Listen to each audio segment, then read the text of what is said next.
నమస్తే, welcome to 1TV news. ముందుగా bulletin లో హెడ్లైన్స్.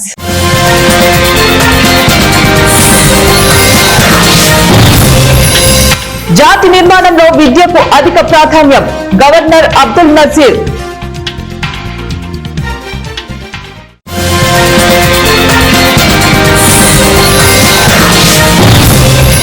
ఉద్యమాలతో ఆర్ఎస్ఎస్ ను నిర్వహించాలి, సిపిఎం జాతీయ ప్రధాన కార్యదర్శి ఎంఏ బేబీ పిలుపు.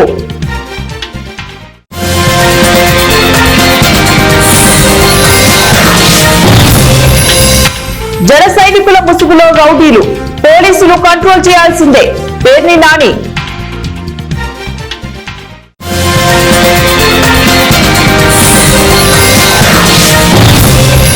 తెలుగు రాష్ట్రాలకు భారీ వర్ష సూచన, వాతావరణ శాఖ.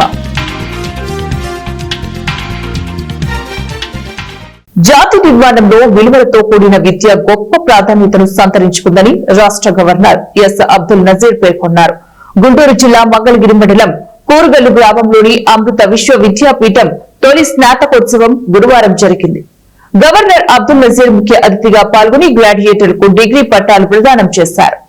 ఈ సందర్భంగా ఆయన మాట్లాడుతూ విద్యార్థులు నిత్యం నేర్చుకుంటూనే ఉండాలని, ఎక్కడికి వెళ్లినా ఏ పని చేసినా కొత్త విషయాలను నేర్చుకోవడంపై దృష్టి సారించాలని సూచించారు.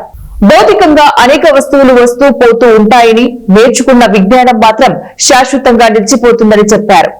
మాతా అమృతానందమయ్యి దేవి మానవతా దృక్పథం ద్వారా మార్గనిర్దేశం చేసిన సంస్థలో డిగ్రీలు పూర్తి చేసిన విద్యార్థులను ఆయన అభినందించారు.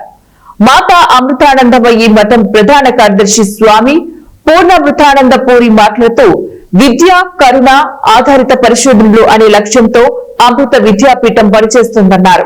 దేశంలో నేడు నయా ఫాసిస్టు స్వభావంతో నడుచుకుంటున్న ఆర్ఎస్ఎస్ ను ఉద్యమాలతో నిలవరించడానికి వామపక్షాలని సిద్ధమవ్వాలని సిపిఎం జాతీయ ప్రధాన కార్యదర్శి ఎంఏ బేబీ పిలుపునిచ్చారు. విశాఖపట్నంలోని పిఠాపురం కాలనీలో నూతనంగా నిర్మించిన సిపిఎం జిల్లా కార్యాలయాన్ని గురువారం ఆయన ప్రారంభించారు. ఈ సందర్భంగా మాట్లాడుతూ కేంద్రంలోని బీజేపీ ప్రభుత్వానికి వ్యతిరేకంగా జరుగుతున్న పోరాటాలను అణచివేయడానికి గూండాల గుంపులను పోగేసుకుని ఆర్ఎస్ఎస్ కర్కశంగా నేరపూరితంగా వ్యవహరిస్తోందని ఆరోపించారు. ఆర్ఎస్ఎస్ విధానాలను నిలువరించి వామపక్ష భావజాలాన్ని నిలబెట్టడమే ఏ చూరికి నిజమైన నివాళులని ఉద్ఘాటించారు. స్వాతంత్ర్య దినోత్సవం నాడు ప్రధాని మోదీ ఎర్రకోట నుంచి ఆర్ఎస్ఎస్ ను పొగిడారని, కానీ ఆర్ఎస్ఎస్ కు రాజ్యాంగం పట్ల విశ్వాసం లేదన్నారు. పవన్ కళ్యాణ్ పై కామెంట్ చేశాడని ఓ ఆర్ఎంపీ వైద్యుడిపై జనసేన నాయకులు దాడి చేయడం దారుణమని మాజీ మంత్రి పేర్ని నాని అన్నారు. పోలీసులు వాళ్లను గనుక అదుపు చేయకపోతే భవిష్యత్తులో మరింత ప్రమాదకంగా మారతారని ఆందోళన వ్యక్తం చేశారాయన. ఆర్ఎంపీ వైద్యుడు 4 రోజుల క్రితం ఓ యూట్యూబ్ ఛానల్లో పవన్ కళ్యాణ్ పై కామెంట్ చేశారు. విలేకరి అడిగిన ప్రశ్నలకు సమాధానం చెప్పారు. ఎన్నికల సమయంలో ఇచ్చిన హామీలు, చేసిన వ్యాఖ్యలపై స్పందించారు. ఆ మాత్రం దానికి జనసేన ముసుగులో రౌడీజం చేస్తున్నారు. బంగాళాఖాతంలో ఉపరితల ఆవర్తనం కొనసాగుతుంది. రేపటి వరకు అల్పపీడనంగా మారే అవకాశం ఉంది. ఇవాళ రేపు ఏపీలో పలు ప్రాంతాలలో వర్షాలు పడే అవకాశం ఉందని వాతావరణ శాఖ వెల్లడించింది. 40-50 కిలోమీటర్ల వేగంతో ఈదురుగాలులు వీచే ఛాన్స్ ఉందని పేర్కొంది. పశ్చిమ గోదావరి, ఏలూరు, ఎన్టీఆర్, కృష్ణా, గుంటూరు, పల్నాడు, బాపట్ల, ప్రకాశం, నెల్లూరు, తిరుపతి, కడప, కర్నూలు, నంద్యాల, అనంతపురం జిల్లాల్లో మోస్తారు నుంచి భారీ వర్షాలు కురుస్తాయని, శ్రీకాకుళం, విజయనగరం, మన్యం, అల్లూరి, విశాఖపట్నం, అనకాపల్లి, తూర్పు గోదావరి, కాకినాడ, అంబేద్కర్ కోనసీమ, శ్రీ సత్యసాయి, అన్నమయ్య, చిత్తూరు జిల్లాలలో కొన్ని చోట్ల తేలికపాటి నుంచి మోస్తారు వర్షాలు కురిసే అవకాశం ఉందని వాతావరణ శాఖ పేర్కొంది. చట్టసభల్లో బీసీలకు న్యాయం జరిగేలాగా ప్రభుత్వం చర్యలు తీసుకోవాలని ఏలూరు జిల్లా బీసీ సంఘ అధ్యక్షులు ఆర్వపల్లి తిరుపతిరావు విజ్ఞప్తి చేశారు. జిల్లా కలెక్టరేట్ వద్ద బీసీలకు సంబంధించి 5 డిమాండ్లతో కూడిన వినతి పత్రాన్ని జిల్లా కలెక్టర్ కు సమర్పించినట్లు తెలిపారు. ఈ సందర్భంగా తిరుపతిరావు మాట్లాడుతూ చట్టసభల్లో బీసీలకు రిజర్వేషన్ కల్పించాలని డిమాండ్ చేశారు. రానున్న పంచాయతీ మున్సిపాలిటీ ఎన్నికల్లో రిజర్వేషన్లు కల్పించాలని ప్రభుత్వానికి విజ్ఞప్తి చేస్తున్నట్లు తెలిపారు. అధ్యక్షులు కేసరి శంకర్రావు గారి నేతృత్వంలో రాష్ట్ర వ్యాప్తంగా 26 జిల్లాల్లో బీసీల యొక్క డిమాండ్ల కొరకు జిల్లా కలెక్టర్ గారు అయినటువంటి వెట్రిసెల్వి గారికి ఈరోజు వినతి పత్రం ఇవ్వడం జరుగుతుంది. బీసీల యొక్క డిమాండ్లను పరిష్కరించాలని కోరుకుంటూ ఈ యొక్క ప్రతి ఒక్కరు ఈ వచ్చినటువంటి ప్రతి ఒక్కరూ కూడా మా యొక్క విజ్ఞాపనను కలెక్టర్ గారు తెలియజేయాలని మేము వారికి ఈ యొక్క కార్యక్రమం ద్వారా తెలియజేస్తున్నాము. కాబట్టి బీసీలు అణగారిన వర్గాల నుంచి 139 కులాలు ఎన్నో ఇబ్బందులు పడుతూ పేదరికంలో అట్టడుగు వర్గాల్లో మునిగిపోతూ తేలుతున్నటువంటి ఈ క్రమంలో వారిని పైకి తీసుకురావాల్సినటువంటి బాధ్యత ఈ ప్రభుత్వాలపై ఉన్నది. కాబట్టి వారికి రక్షణ చట్టం కల్పించాలి. అలాగే స్థానిక సంస్థల్లో కానీ లేదా కార్పొరేషన్ ఎలక్షన్లో కానీ వాళ్ళకి 34% రిజర్వేషన్లు కల్పించాలని ఏలూరు జిల్లా అధ్యక్షులుగా నేను డిమాండ్ చేస్తూ ఉన్నాను.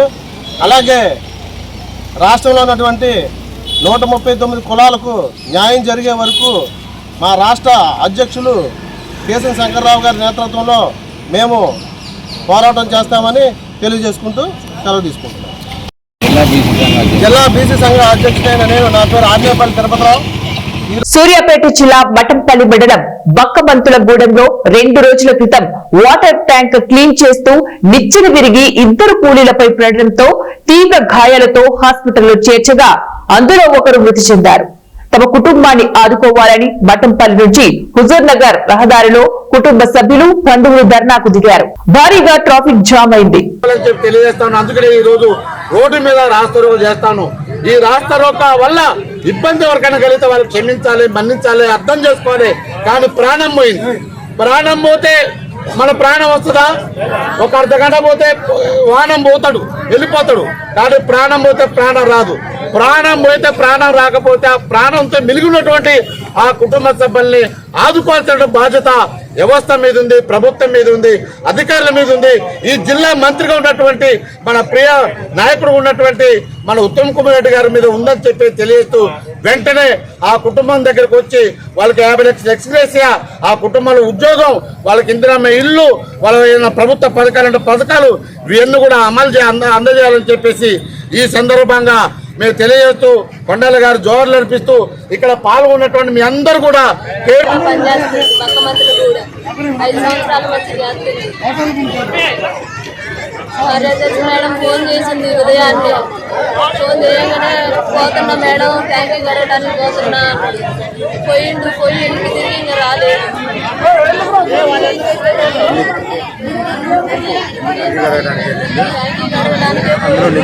అందులో నిచ్చిన మా నాన్న రాలేదు, అధికారి రాలేదు, కార్యదర్శి మేడం కూడా ఒకసారి వచ్చిపోలేదు.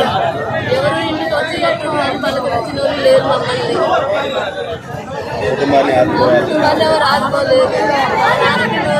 మాట్లాడటానికి న్యాయం చేయాలి. పార్వతీపురం మన్యం జిల్లా పార్వతీపురం సబ్ కలెక్టర్ ఆఫీస్ కార్యాలయంలో గిరిజనుల సమస్యలు చెప్పుకునేందుకు సబ్ కలెక్టర్ కోసం పడిగాపులు కాస్తున్నారు. చిన్నపిల్లలతో సహా సబ్ కలెక్టర్ కోసం తాడవలస, గంగాపురం, సీతంపేట, తొక్కుడువలస గ్రామ గిరిజన ప్రజలు పడిగాపులు కాస్తున్నారు. సీతంపేట, తాడవలస, గంగాపురం, తొక్కుడువలస గ్రామాల్లో 7 ఏళ్లుగా నివసిస్తున్న తమకు పట్టాలు మంజూరు చేయాలని అధికారుల చుట్టూ తిరిగినా అధికారులు పట్టించుకోవడం లేదన్నారు. తమ సమస్యలు సబ్ కలెక్టర్ కు విన్నవించే వరకు కదిలేదే లేదంటూ గిరిజనులు బైఠాయించారు. సిపిఎం పార్టీ పి రాము గిరిజన సమస్యలు వివరిస్తూ సమస్యల పరిష్కారం చేస్తామని సబ్ కలెక్టర్ హామీ ఇచ్చారని తెలిపారు. సీతంపేటలో భూమి సమస్యలు ఉన్నాయని ఇటీవలే కలెక్టర్ గారి దృష్టికి తీసుకెళ్లడం అయితే జరిగింది. మొత్తము సీతంపేటలో అయితే ఫారెస్ట్లో భూమి అని చెప్తున్నారు. అది ఫారెస్ట్ భూమి కాదు, మొత్తం ఏమో రెవెన్యూ భూమిలో ఫారెస్ట్ భూమిగా చూపిస్తున్నారు. అయితే మొత్తం 2 పంటలు పండిస్తున్నారు గిరిజనులందరూ కూడా. అక్కడ ఇప్పుడు చూస్తే 2 పంటలు వేసే పరిస్థితిలో ఉన్నారు. 2 పంటలు అయితే అక్కడ పండిస్తున్నారు. అయితే అది సబ్ డివిజన్ చేస్తూనే ఉన్నారు. అది తహసీల్దారి గారు కూడా దాని మీద ఫాలోఅప్ చేస్తూనే ఉన్నారు. కానీ ఈ రోజు వరకు కూడా పట్టాలు రావని పరిస్థితి అయితే ఉంది. గంగాపురం పంచాయతీ తానవలసలో సబ్ డివిజన్ చేసి పట్టాలు ఇవ్వాలని గత కలెక్టర్ గారు నిశాంత్ కుమార్ గారు అయితే చెప్పారు. అప్పుడే ఇవి సర్వే కూడా జరిగిపోయి ఉన్నాయి. అందరికీ కూడా ఎన్ఎస్మెంట్ కాపీలు కూడా ఇచ్చి ఉన్నారు. అయితే ఈరోజు మనం ఉదయం నుంచి ఆఫీసులు దగ్గరే మనం ఉన్నాం, అయినా ఒక్క అధికారి కూడా మా సమస్యను పట్టించుకోవడం లేదు. ఏదైనా ఆర్డీఓ దగ్గరికి ఈరోజు వచ్చి మన సమస్య ఏ రాత్రి అయినా కలిసి చెప్పేసి వెళ్దామనుకుని ఒక నిర్ణయం చేసుకున్నాము. మేడం గారికి ఏ రాత్రి అయినా కలిసి మా సమస్యను చెప్పాలనేది ఒక నిర్ణయం చేసుకున్నాము. అందరము కూడా ఎన్నిసార్లు తిరుగుతాము ఆఫీసుల చుట్టూ. అందుకే ఈరోజు సమస్య పరిష్కారం చేస్తారా చెయ్యరా అనేది ఈరోజు మేడం గారికి అడగాలి. అడిగిన తర్వాత మేడం గారు ఏం చెప్తారో దాని మీద తదుపరి ఏం చేయాలనేది తదుపరి ఆధారపడి ఉంటుంది కూడా మనం ఈరోజు అందరం నిర్ణయం చేసుకొని ఉన్నాము. భూమి సమస్య అయితే పరిష్కారం చేయట్లేదు. భూమి సమస్య అయితే అన్ని పంచాయతీలో ఉన్నది. ఈ మండలంలో ఇంతకుముందు ఐటీడీ ఉన్నప్పుడు మా గిరిజనుల కోసము పీఓ ఉండేవాడు, పర్మనెంట్ పీఓ ఉండేవాడు. మా సమస్యలు పరిష్కారం అయ్యాయి. ఇప్పుడు పర్మనెంట్ పీఓ లేకపోవడం వల్ల జిల్లా వచ్చింది, సంబరం పడుతున్నాం. ఈ జిల్లాలో దగ్గరలో ఉన్నాయి గ్రామాలు, అభివృద్ధికి అయితే ఆ మాత్రం దూరంలో ఉన్నాయి. ఒక్క సమస్య అయినా పరిష్కారం కాలేదు. మా గిరిజనులంతే ఎందుకు చిన్న చూపు, గిరిజనులంతే ఎందుకు చిన్న చూపు అనేది ఎన్నిసార్లు మనము వాళ్ళ దృష్టికి తీసుకెళ్లే నిమ్మకి నీరెత్తినట్టుగా వ్యవహరిస్తున్నారు. గిరిజన గ్రామాలను చూస్తే చాలా సమస్యలతో గిరిజనులందరూ ఈరోజు ఇస్తామని చెప్తే కానీ మేము వెళ్ళాము. ఈరోజు ఎంత రాత్రి అయినా ఇక్కడ ఉంటాము. చెప్పండి. పేరు రాము, మా తానవలస గంగాపుర పంచాయతీ. మేము 50 సంవత్సరాలు మా తాతలు మా నాన్న సాగు చేస్తున్నట్టు భూమికి పట్టాల కోసం మా నాన్నలు తిరిగి మా ముసలైపోయారు. మేము తిరుగుతున్నాము. మేము కూడా ముసలయ్యే రకాలు ఉన్నాము. మా ప్రభుత్వం ఎవరు కూడా పట్టించట్లేదు. గవర్నమెంట్ ఆఫీసులు చుట్టూ తిరుగుతున్నాము. ఏ పిఓలు కానీ, కలెక్టర్ కానీ, ఎంఆర్ఓ కానీ, ఆర్డీఓ కానీ ఎవరు పట్టించట్లేదు. సర్వే అయితే చేస్తారు కానీ అడ్వర్టైజ్మెంట్ కాపీలో ఇచ్చారు. అయ్యా మాకు సబ్ డివిజన్ చేయండి అంతే, సబ్ డివిజన్ చేయట్లేదు. తెల్లారం మన పొద్దుపోయే వరకు 7-8 గంటల వరకు తిరుగుతున్నాం. మాకు ఎవరు పట్టించుకోవట్లేదు. మేము వాళ్ళు ఆస్తులు కోరట్లేదు, అంతస్తులు కోరట్లేదు. మేము సాగు చేస్తున్నట్టు భూములకు పట్టాలు ఇవ్వండి అని కోరుతున్నాము. వాటికి కూడా దయదాసట్లేదు. ఎవరు కూడాను, ఆఫీసర్లు కూడా కనీసం పట్టించట్లేదు. మేము ఒకటే కోరుతున్నాము, దయతో జాలితో మాకు మేము చేస్తున్నట్టు భూములకి పట్టాలు ఇవ్వండి అని కోరుతున్నాము. మాకు పట్టాలు వస్తే కనీసం ఎరువులు కానీ, ఇత్తనాలు కానీ మాకు అందుబాటు వస్తాయి, నెక్స్ట్ బ్యాంకు రుణాలు కానీ అందుబాటు వస్తాయి అనేసి కోరుకొని తిరుగుతున్నాము. ఎన్ని సంవత్సరాలైనా మాకు ఏ ఆదాయం లేదు, మాకు ఏటి లేదు. దయచేసి కర్నూలు జిల్లా గోనెగండ్ల మండలం గాజులదిన్నె వద్ద ఉన్న శ్రీ సంజీవయ్య సాగర్ ప్రాజెక్టులోకి వరద ప్రవాహం భారీగా వచ్చి చేరుతోంది. ప్రాజెక్టు పూర్తి సామర్థ్యం 4.5 టీఎంసీలు కాగా ప్రస్తుత నీటి మట్టం ప్రమాదకర స్థాయికి చేరువలో 3.5 టీఎంసీలుగా నమోదైంది. ఈ నేపథ్యంలో ప్రాజెక్టు అధికారులు మరియు స్థానిక యంత్రాంగం అప్రమత్తమయ్యారు. ప్రాజెక్టులోకి మరో 2 సెంటీమీటర్ల నీరు చేరితే అది పూర్తి స్థాయిలో నిండిపోతుందని, ఆ తర్వాత నీటిని దిగువనకు విడుదల చేసేందుకు గేట్లు ఎత్తక తప్పదని గోనెగండ్ల తహసీల్దార్ రాజేశ్వరి మీడియాకు తెలియజేశారు. గాజులదిన్నె ప్రాజెక్టు మనకి FTL వచ్చేసి 377 అడుగులు ఉంది. అందులో దాదాపు 376.30 అడుగులకి ఆల్రెడీ వాటర్ వచ్చేసినాయి. ఇంకా ఒక అడుగు వాటర్ వచ్చేస్తే మన ప్రాజెక్ట్ నిండిపోయే ఛాన్సెస్ ఉన్నాయి. కాబట్టి ముఖ్యంగా వేమగోడు, పుట్టపాశం, ఖైరవాడి, కుర్నూరు, లింగందిన్న గ్రామాల్లో ఉండే ప్రజలు ఈ గేట్లు ఎప్పుడైనా మనకి ఇంకా ఆ వాటర్ లెవెల్ ఫుల్కి వచ్చేస్తే గేట్లు ఎప్పుడైనా లిఫ్ట్ చేసే ఛాన్సెస్ ఉన్నాయి. కాబట్టి గాజులదిన్నె ప్రాజెక్టు మనకి గేట్లు లిఫ్ట్ చేస్తే హంద్రీ నది పరివాహక ప్రాంతంలో ఉండే గ్రామాల్లో ప్రజలందరూ అప్రమత్తంగా ఉండాలని కోరుతున్నాము. ప్రకాశం జిల్లాలోని కొన్ని గ్రామాల్లో సీజనల్ ఫీవర్ కేసులు ఉన్నప్పటికీ ప్రజలు ఆందోళన చెందవలసిన అవసరం లేదని కలెక్టర్ తమీం అన్సారియా తెలిపారు. ముండ్లమూరు ప్రాథమిక ఆరోగ్య కేంద్రాన్ని పరిశీలించి ప్రజలకు సూచనలు ఇచ్చారు. అలాగే ఇంటి పరిసరాలను శుభ్రంగా ఉంచుకోవాలని, సీజనల్ జ్వరాలకు డాక్టర్లు, మందులు, ఇంజెక్షన్లు అందుబాటులో ఉన్నాయని ఆయన చెప్పారు. ఎవరికి జ్వరం వచ్చినా వైద్య బృందాలు సిద్ధంగా ఉన్నాయని, గ్రామాల వారీగా వైద్యం అందించి మందులు ఉచితంగా పంపిణీ చేస్తామని కలెక్టర్ తమీం అన్సారియా హామీ ఇచ్చారు. పూరిమెట్ల, పసుపుగల్లు అలాంటి విలేజెస్లో కొన్ని ఫీవర్ కేసెస్ కూడా వచ్చాయి. దాన్ని కూడా అధికారులని పంపడం జరిగింది. సో అక్కడ ఇప్పుడు మనం అన్ని చోట్ల కూడా సీజనల్ వ్యాధుల పైన ప్రివెంటివ్ మెషర్స్గా అక్కడ శానిటేషన్ సరిగా చేసుకోవడం, అదేవిధంగా కేసెస్ వస్తే వారిని హ్యాండిల్ చేయడానికి పిహెచ్సిస్, సిహెచ్సిస్, అదేవిధంగా సబ్ సెంటర్స్లో కావాల్సిన మందులు, అదేవిధంగా టెస్ట్ అవి అన్నీ కూడా చేయడానికి సిద్ధంగా తయారు చేయడం జరిగింది. నేను కూడా పిహెచ్సి ముండ్లమూరు విజిట్ చేయడం జరిగింది. సో అక్కడ కావాల్సిన మెడిసిన్స్, అదేవిధంగా అక్కడికి టెస్ట్ డాక్టర్స్ అందరూ కూడా రెడీగా సిద్ధంగా ఉన్నారు. సో ఎటువంటి ఇష్యూస్ లేదు. సో ప్రజలు అందరూ కూడా మీరు భయపడాల్సిన అవసరం లేదు. ఇది మామూలుగా సీజన్లో వస్తున్న ఫీవర్. దానికి డాక్టర్స్ నుంచి మీకు ఏదైతే అడ్వైస్ చేస్తున్నారో అంటే ఎక్కువ వాటర్ తీసుకోవడం, వాటర్ని కాచి చల్లరించి తాగడం, అదేవిధంగా ఒక డైట్ బ్యాలెన్స్డ్ డైట్ తీసుకోవడం, సో అలాంటి విధాన్ని మీరు ఫాలో చేయాలని కోరుతున్నాను. మీరు ఎక్కడ కూడా భయపడాల్సిన అవసరం లేదు. మీకు కావాల్సిన మెడిసిన్స్ కానీ టెస్ట్ కానీ ఇవి అన్నీ కూడా ప్రభుత్వ ఆసుపత్రిలోనే చేస్తున్నాము. మీరు అందరూ కూడా మీకు ఫీవర్ వస్తే మీరు ఇక్కడికి రండి, ప్రభుత్వ ఆసుపత్రికి రండి. అదేవిధంగా ఎక్కడెక్కడ ఏ చోటు నుంచి విలేజ్ నుంచి ఫీవర్ కేసెస్ వస్తున్నాయి అక్కడ కూడా ఆశా ఏఎన్ఎంస్ అక్కడికి వెళ్ళి ఇమ్మీడియట్గా సపరేట్ మెడికల్ టీం కూడా ఆ విలేజ్కి వెళ్ళి అక్కడ పూర్తిగా ఫీవర్ సర్వే చేసి అందరికీ కూడా టెస్ట్ చేయిస్తున్నాము. సో ఇప్పుడైతే సిచ్యువేషన్ అండర్ కంట్రోల్లో ఉంది. ఎవరు భయపడాల్సిన అవసరం లేదు. మన పబ్లిక్ హాస్పిటల్స్కి రండి. అదేవిధంగా ఈ సందర్భంగా మీడియాకు కూడా మీరు రిపోర్టింగ్ కూడా ఫ్యాక్ట్ బేస్డ్ రిపోర్టింగ్ చేయండి. అంటే అదర్వైజ్ పీపుల్ భయపడతారు. సో మీకు ఏదైనా కేసెస్ వస్తే మీరు ఒకసారి ఫ్యాక్ట్ చెక్ చేసుకోండి, జనరల్గా రాయకుండా. సో అది నా జిల్లా యంత్రాంగం తరపున ఒక రిక్వెస్ట్ అందర్ ఆల్ ద మీడియాకు. ఎక్కడైనా డాక్టర్స్ రావడంలో మందులు అవైలబిలిటీ అలాంటి ఏదైనా ఇష్యూస్ ఉంటే ఇమ్మీడియట్గా జిల్లా యంత్రాంగంకు మీరు కూడా తెలియజేయండి. వెంటనే దానికి అల్లూరి సీతారామరాజు జిల్లాలోని చింతపల్లి డివిజనల్ అటవీ శాఖ కార్యాలయంలో అటవీ అమరవీరులకు ఘనంగా నివాళులర్పించారు. Divisional forest officer Y V Narasimharao ఆధ్వర్యంలో జరిగిన ఈ కార్యక్రమంలో అటవీ శాఖ అధికారులు సిబ్బంది పాల్గొన్నారు. అనంతరం డిఎఫ్ఓ నరసింహారావు మాట్లాడుతూ అడవుల సంరక్షణలో ప్రాణాలు కోల్పోయిన ఎందరో అమరవీరుల త్యాగాలు చిరస్మరణీయమన్నారు. ఈ సందర్భంగా అటవీ అమరవీరులకు జోహార్లు అర్పిస్తూ కార్యాలయం నుంచి పాత బస్టాండ్ కూడలి వరకు ర్యాలీ నిర్వహించారు. వాళ్ళ పేర్లు కూడా మనకు లేవు కాబట్టి అక్కడ చూస్తే వాళ్ళ ఫేసులు మనం అక్కడ పెట్టాము. బట్ అక్కడైతే ఒక మెమోరియల్ ఉంది. ఆ మెమోరియల్ డెవలప్ చేశాము జస్ట్ లైక్ ఫారెస్ట్ కన్జర్వేషన్కి. ఇంకా మన విషయానికి వస్తే ఇది ఒక పర్ప్లెక్స్డ్ సిచ్యువేషన్. అంటే కొంతమంది శుభాకాంక్షలు అన్నారు, లేదు ఇది దుర్జనం అన్నారు. రెండు రకాలుగా మనం దీన్ని చూడాలి. వాళ్ళు ఆ ఫోటో వెనుక ఒక కుటుంబం ఉంటుంది.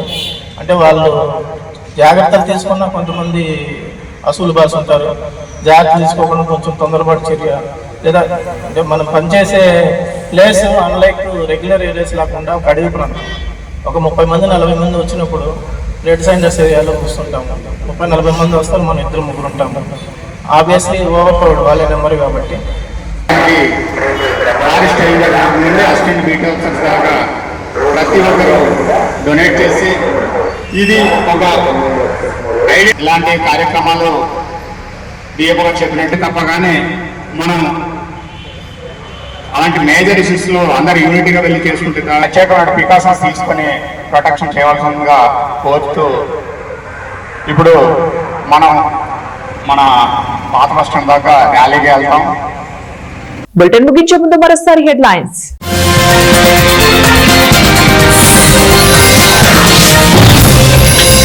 జాతి నిర్మాణంలో విద్యకు అధిక ప్రాధాన్యం, గవర్నర్ అబ్దుల్ నజీర్.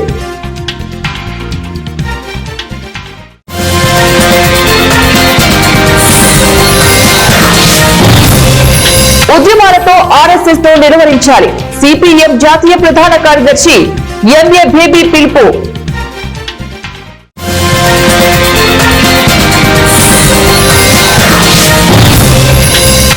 జన సైనికుల ముసుగులో రౌడీలు, పోలీసులు కంట్రోల్ చేయాల్సిందే, పేర్ని నాని.